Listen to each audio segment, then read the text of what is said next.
So what in your life, as you pursue a goal, another way of approaching it is to ask yourself, if you are not really enjoying, while you pursue the goal, whatever it is in your life, if you're not really enjoying the doing because you are so focused on becoming and achieving and arriving at this future point, that the enjoyment of the doing is greatly diminished or disappears completely, because all you want to do is arrive, but you're not there yet. That's the nature of stress, how stress arises. Stress means there is a continuous focus on the next moment.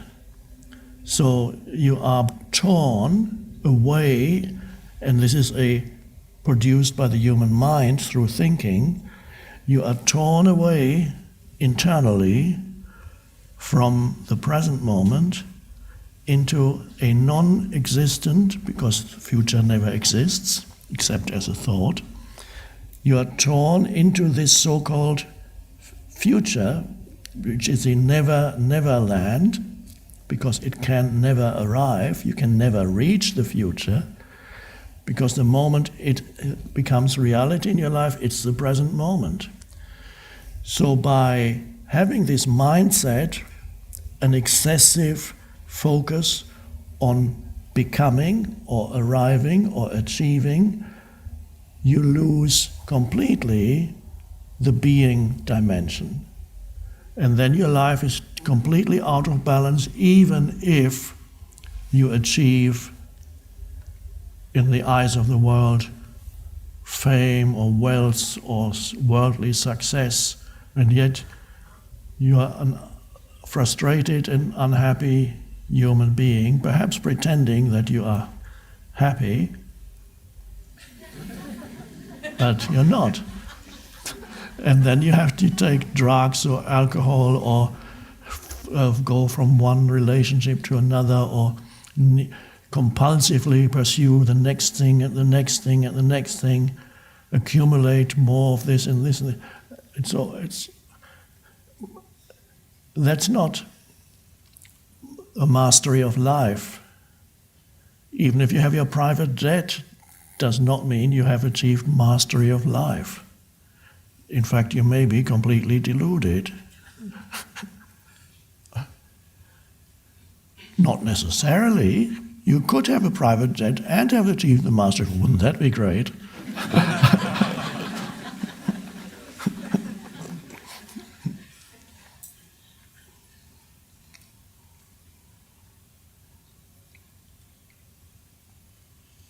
So that is our purpose here, is to have that balance. And here the emphasis, of course, of this teaching is on finding the being dimension, awareness of being, which is why I talk so much about the present moment, because this is always the moment your attention goes fully into the present moment. You have withdrawn attention from becoming and doing, and that what arises is the being dimension. So, and that is associated also with a sometimes brief but vitally important cessation of thinking. In that moment when you become completely aware of the present moment, and it starts with sense perception, you're suddenly aware of your surroundings. You may also suddenly be aware of the inner energy field, that you feel you're alive. In this present moment, there is aliveness all around you, and you can perceive it through your senses. You hear, you feel, you see, you smell.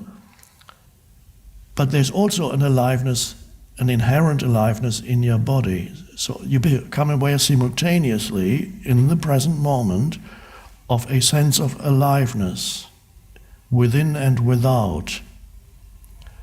So in addition to what you see with your senses, there is an underlying field of aliveness that you can be aware of in the present moment. And that's the being dimension or presence. And that's who you are in essence. But that's not only who you are in essence, that is the essence of everything.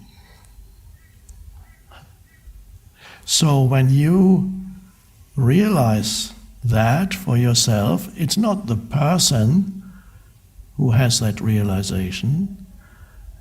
The universe has that realization. The universe, which for a moment, because your life is a moment on a cosmic scale, your life here as a person has a very short duration. It goes chup, chup. Well, was that it? Yeah.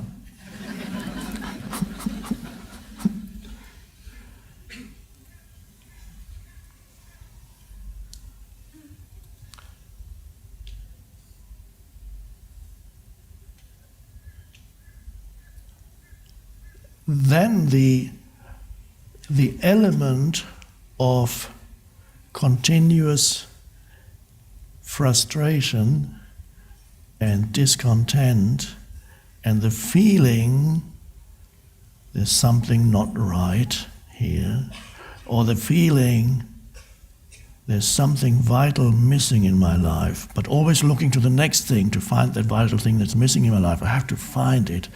You don't realize it's already here, so there's something. I don't feel complete. There's still something lacking, a sense of lack. Something is missing. Don't know what it is. You might even not verbally say that. There's just a feeling that something is missing, or something is not right. Of course not, because your life is completely out of balance. But I'm not nothing personal, I'm not talking to you, I'm talking in general terms. If your life were completely out of balance, you wouldn't be here. Or if you had accidentally stumbled upon this place, you would soon leave.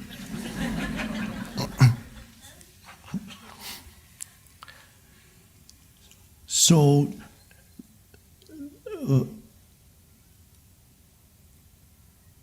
the being dimension is accessed, obviously, in the present moment, and the doing, of course, requires time. You cannot do anything without the dimension of time. Make a cup of tea. You need some time to make a cup of tea. Learn to become this or that. You need time to become a doctor, or to become a musician, or to become a dancer, or to become whatever. You need time. That's the time-temporal dimension. And yet, although you need time, the paradox is that you never that you never actually experience time or the passing of time, except in your head as a thought, as an anticipation of the next moment or memory of the last or other moments from the past. That's how you experience time. But never as a direct experience. Time you can never experience directly, because whenever you ask yourself, where's time? All you ever get is the present moment. So on one level of your life, time seems vital, also to do things. Now on another side of that coin of time, where on one hand time seems useful, because you can, on the surface level of reality, you can do things in time and become, from being an ignorant person, become a very knowledgeable person in time. It takes time to acquire knowledge on that level.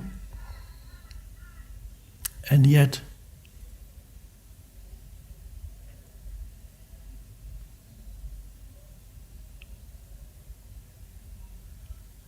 That's the good aspect of time, but then there's something else aspect of time which you discover when you compare a photo of yourself taken at the age of 20, let's say you are now 40 or 50 or whatever, and you discover, oh, that's me 20 years ago, and then you look in the mirror, or 30 years ago, what happened to me? Time. Who did this to me? Time. Oh my God. And if you're young and beautiful or strong and healthy, then you can still know that eventually time is going to erode your good looks.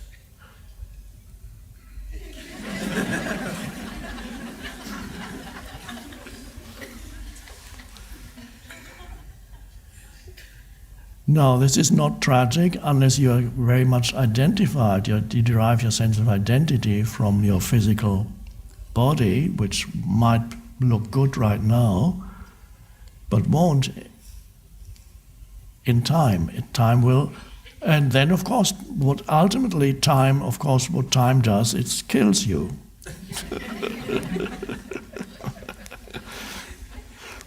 So first it enables you to do things and to become, but then at the same time you begin to wilt like a flower. So time does that to a flower too, much more quickly than a human, but very similar. It does it to a fruit, a piece of fruit. If you want to observe the passing of time, all you can do is to observe the effect that time has on things. But you cannot observe time because it's never there. It's a paradox. One could go into this or make it into a huge philosophical thing, which I won't do. It's enough for you to see in your personal, your immediate experience, time is not something that you can ever experience directly. It only leaves behind evidence. It's been there. A dead body, for example. Or an apple that 2 weeks ago was very fresh and now it's all wrinkled and has gone. And 2 weeks before it the apple looked, and it's the same with young humans. They can be very radiant, and then gradually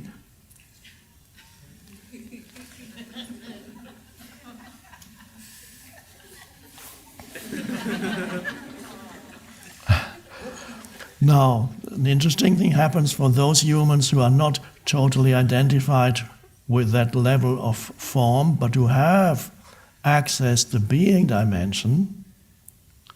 As they grow older, the being dimension, as the physical vehicle gets gradually eroded by time, the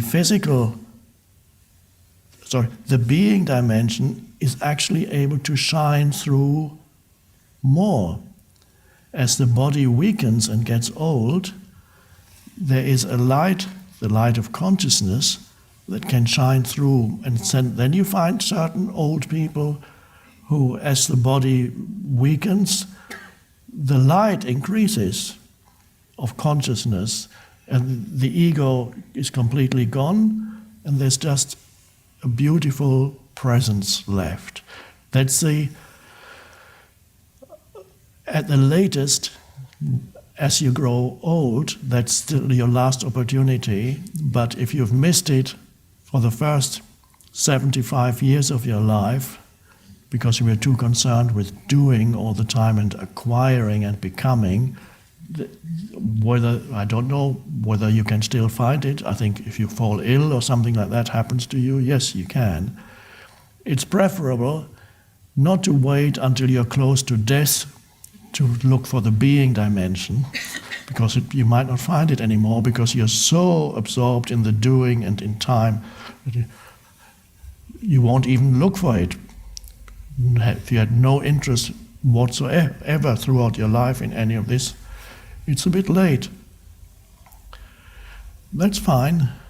The universe is abundant and patient, and every life has a purpose.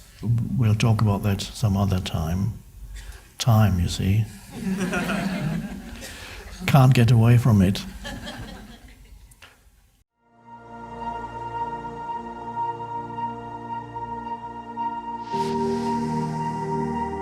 This mind-made sense of self is also much more focused on the negative than the positive.